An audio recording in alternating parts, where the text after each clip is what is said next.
সাদা বলের ক্রিকেটে দুর্দান্ত পারফর্ম করেছেন রিশাদ হোসেন। টি-20 বিশ্বকাপে তার অসাধারণ বোলিং ক্রিকেট দুনিয়ার নজর কাড়ে, যার ফলে বিগ ব্যাশ লিগে খেলার সুযোগ পান। এরপর আফ্রোজিম টি10 লিগেও ডাক পেয়েছেন এই লেগ স্পিনার। সীমিত ওভারের ক্রিকেটে বাংলাদেশের বোলিং আক্রমণে রিশাদ এখন এক আলোচিত নাম।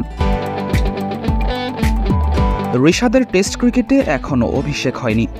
আসন্ন 19 সেপ্টেম্বর থেকে শুরু হওয়া ভারতের বিপক্ষে সিরিজেও তাকে দলে রাখা হয়নি। বাংলাদেশের অনেক ক্রিকেট ভক্তই চায় রিশাদ টেস্ট দলে সুযোগ পাক। লেগ স্পিনার রিশাদকে টেস্ট ক্রিকেটে অন্তর্ভুক্ত করার কোনো পরিকল্পনা আছে কিনা, সেই প্রশ্ন ক্রীড়া সাংবাদিকরা নির্বাচক হান্নান সরকারের কাছে উপস্থাপন করেছেন ভক্তদের পক্ষ থেকে।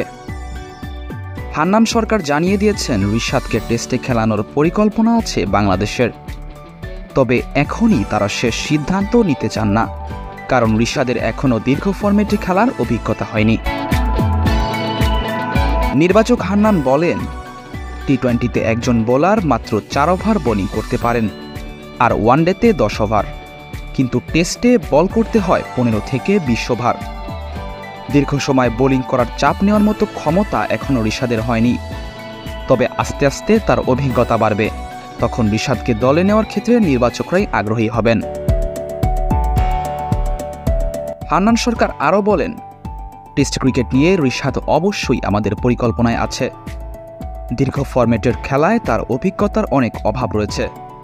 সে টি-20তে 4 ওভার এবং ওয়ানডেতে 10 ওভারে অভ্যস্ত, কিন্তু টেস্ট ক্রিকেটে তাকে 15 থেকে 20 ওভার বল করতে হতে পারে। আমরা এখনও তাকে সেই কাজের চাপ সামলাতে দেখিনি। আমরা চাই টেস্ট স্কোয়াডে আসার আগে সে দীর্ঘ ফরম্যাটে অভিজ্ঞতা অর্জন করুক। রিশাদ যদি দলে যোগ দেয় তাহলে এটি দারুণ কিছু হবে। একজন লেগ স্পিনার যে কোনো ফরম্যাটেই শক্তিশালী সম্পদ হতে পারে। বাংলাদেশের হয়ে রিশাদ 24টি টি-20 ম্যাচ খেলেছেন এবং ওয়ানডে ফরম্যাটে মাত্র 3টি ম্যাচে অংশ নিয়েছেন। নির্বাচকরা মনে করছেন টেস্ট দলে অন্তর্ভুক্ত হওয়ার আগে তার আরও ম্যাচ খেলার অভিজ্ঞতা অর্জন করা জরুরি। আরও অভিজ্ঞতা পেলে লেগ স্পিনার রিশাদকে টেস্ট দলে বিবেচনা করা হবে।